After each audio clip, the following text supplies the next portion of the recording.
Ladies and gentlemen, last night was Game 3 of the Western Conference Finals in San Antonio. The San Antonio Spurs at home went up 15 within the first 3 minutes of the game. But by the end of the quarter, they were down 1, and OKC had gone on a 32-16 run or something like that. So, quite a way to start a game in your own building for San Antonio, but it wouldn't get better for San Antonio. They'd lose this game 123-108. But before I criticize how the San Antonio Spurs played, I'm going to talk about how great the Oklahoma City Thunder played. And when you talk about OKC, you got to talk about the back-to-back MVP, Shai Gilgeous-Alexander. 26 points last night. Not super efficient. He was 6 of 17, but he did go 12 for 12 at the free throw line. He also had 12 assists. He was a plus 11 when on the floor. So I would say pretty good game from the back-to-back MVP. But when you look at OKC and you think about how they won this game, you got to look at the bench. You got to look at Alex Caruso, who, if you ask me, has been the second-best player for Oklahoma City in this series. Last night, 15 points, 3 rebounds. He had 2 steals. He had a block. He was 4 for 7. He was 3 for 5 from 3 and a plus 28 when on the floor. A plus 28.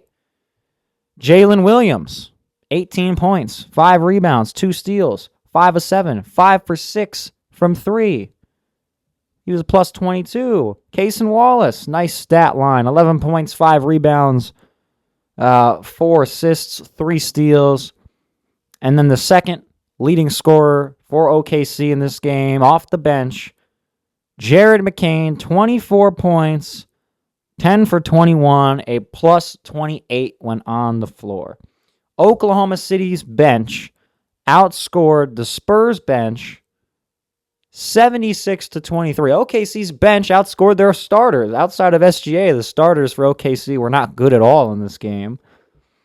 And let me just talk about the fact that the Philadelphia 76ers really traded Jared McCain for next to nothing, really. Okay? Next to nothing. They traded him for what? Like a late first-round pick in this year's draft? And Philly got bounced in 4 games from the second round. Oh, Jared McCain's dropping 24 points in the conference finals. I don't know what the Sixers were thinking when they made that trade, but it looks worse and worse every day. So Jared McCain was fantastic. He played great last night. OKC's bench is, really won them this game, okay? And, Shai, obviously, the 12 assists. A lot of these assists were to these bench guys. Because as I will talk about more later in this video, the Spurs really weren't guarding anybody. At least it didn't seem like they were. They guarded SGA. They gave a lot of attention to SGA. And SGA is a pretty good passer. He's a pretty good passer. So naturally, when he sees 2, sometimes 3 players just all looking at him, not guarding anyone 12 feet away from the next OKC player, he just passes to them and they knock the shots down. Every single one of these players, pretty efficient. Okay, again, Caruso 4-7, McCain 10 for 21, Williams 5 for 7. These guys were all hitting threes. All right, Jalen Williams had a 4-point play. He got fouled on a 3 he made. So fantastic game from Oklahoma City's bench, and of course the MVP. And you know what wasn't fantastic though? The San Antonio Spurs. The Spurs, like I said, started this game on a 15-0 run. They went up 15 points and ended up getting beat by 15 points. So that in of itself pretty bad. Victor Wembanyama. Let's talk about Victor Wembanyama. Let's talk about the guy who dropped 41 points and 24 rebounds in Game 1, and since then hasn't really been doing what he did in that game. And I don't mean he hasn't been dropping 41 points. He hasn't been grabbing 40 or 24 rebounds. That's, you can't expect a guy to drop 41 and 24 every night. But you can expect a better game than what Victor Wembanyama had. Let's talk about Wemby's game. 26 points. Okay, 26 points. 4 rebounds. 4 rebounds. 3 assists, a steal, 2 blocks. He was 8 of 15, 2 of 5 from 3. He went 8 for 10 from the free throw line, plus 4 on the court. So I don't really know where to start when talking about Wemby's stat line, okay? I guess we'll start with the points, though. 26 points. Sounds pretty good when you just say, oh, he had 26 points in a playoff game. Sounds great. But if you told me he had 15, I would have believed you. If you told me he had 20, I would have believed you. When I looked at the box score, though, and I saw he had 26 points, I was like, really? Really? He had 26 points in that game. And the reason that was surprising is because it seemed like Victor Wembanyama's shot taking, as well as shot making, were pretty few and far in between. And I also feel like he didn't have the ball in his hands anywhere near as much as he should have. There were possessions where the Spurs just didn't give him the ball at all, right? And it's like, he's your best player. If your possession lasts longer than 7 seconds, there's no reason Victor Wembanyama should be not involved in the play at all. He is the best player. In addition to the fact that while not being involved in the play, a lot of the time he was just standing at the three-point line. And unless you are Karl Anthony Towns or Nikola Jokic, I think it hurts a team a lot more than it helps a team for their center to not be in the paint. To just be standing at the three-point line. Okay, Wembanyama had 24 rebounds in game 1. He didn't get those rebounds by hanging around the three-point line.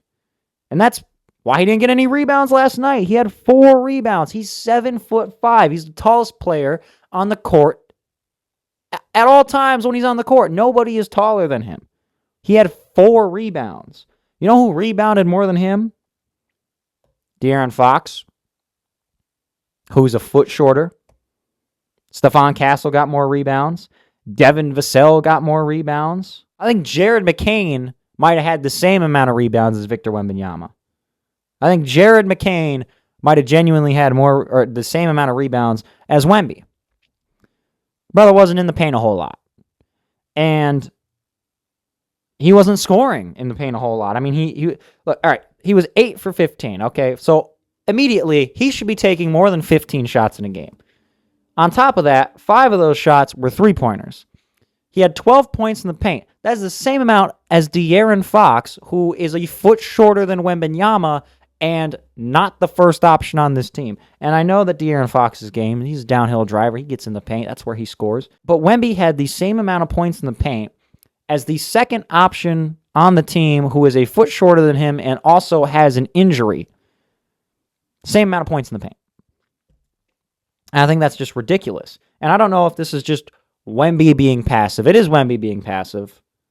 Partly because the brother should have just been straight up demanding the ball. He's the best player on the team. No one can really guard him on OKC, okay? Unless you're Isaiah Hartenstein and you're just grabbing his jersey the whole game, you can't really guard Wemby. All right? And he should be demanding the ball. He should be getting in the paint. He should be scoring. And I don't know if it's just him being passive or the coaching staff saying, oh, hey, let's do something different. Don't do anything different, okay? I don't know what changed in their thinking between Game 1 and Games 2 and 3.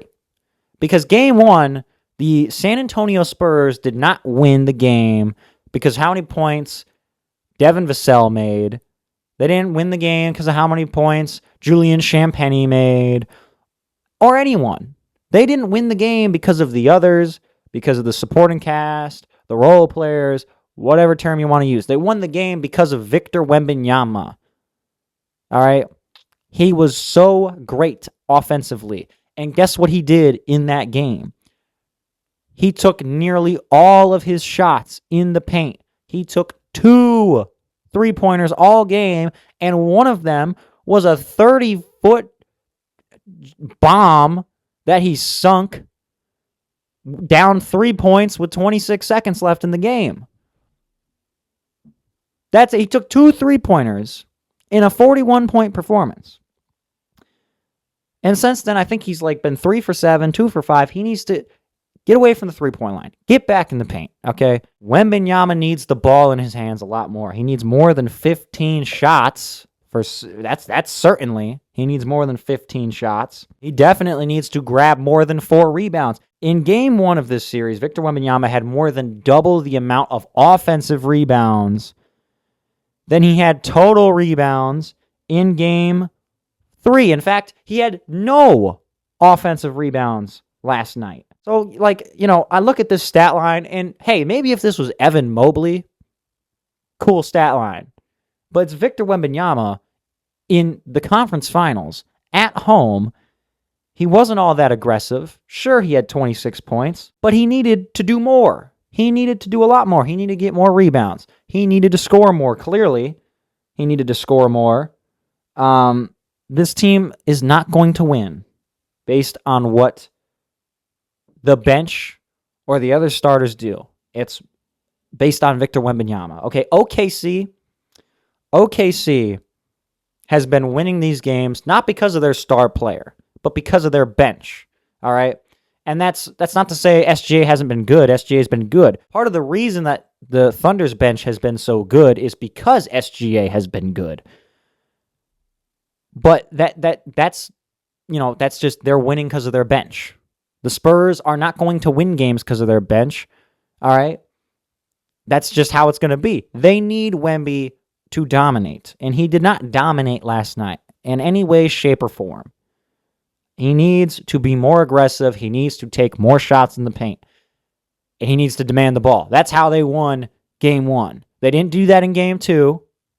And sure, maybe you can look past that because, hey, he did play 50 minutes 2 days earlier. But game 3, it's been 4 days. Lock in. Demand the ball. Take those shots in the paint. Stop standing at the three-point line. And the Spurs need to stop running plays where Wembanyama don't even touch the ball.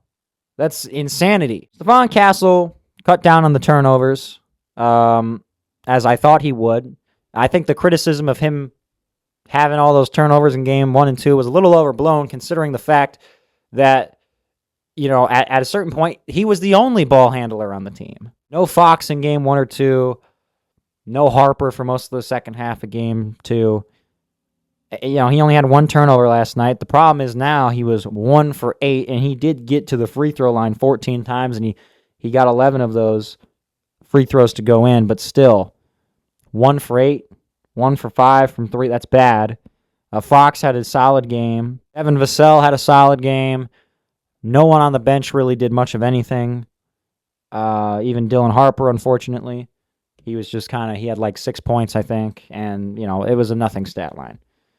Nothing that's gonna win the Spurs the game, really. Now, the Spurs offense had a problem of not giving Victor Wembanyama the ball enough, and their defense, in my opinion, had a problem of paying way too much attention to SGA. And now, I'm no NBA coach, so maybe I don't know what I'm talking about here, but I really do think it is absolutely ridiculous to continuously double somebody when they are a good passer, maybe even a great passer. And SGA is pretty good. SGA is pretty great even.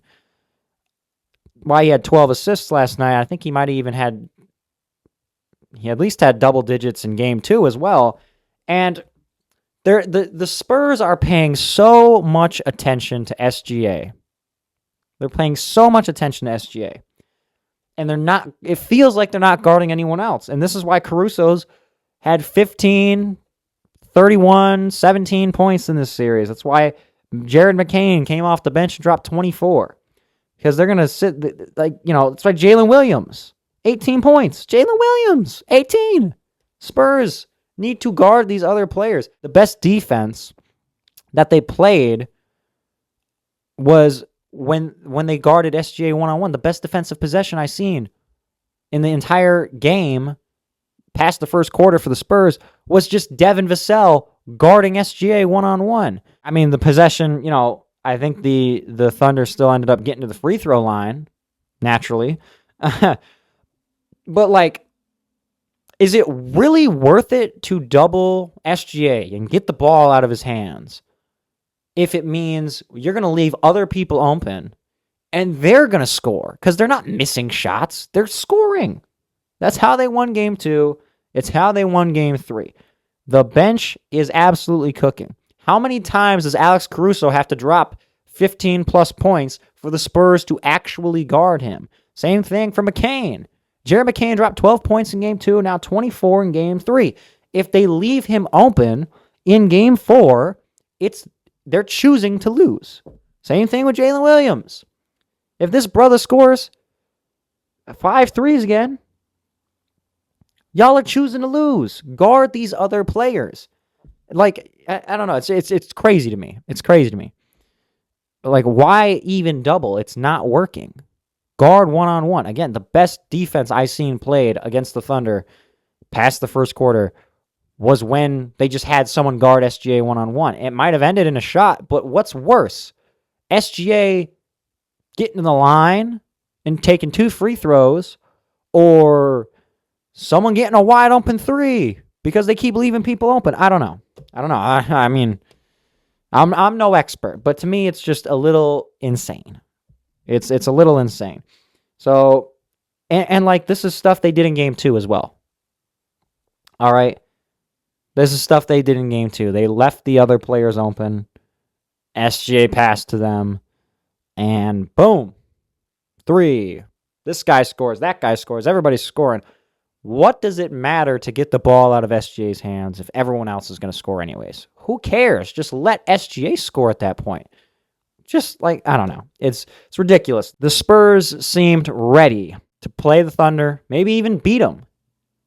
All right, especially after game 1. But game 2 was a tough loss. Game 3, they chose to lose because everything they did wrong in game 2, they did worse in game 3. So we'll see how game 4 goes.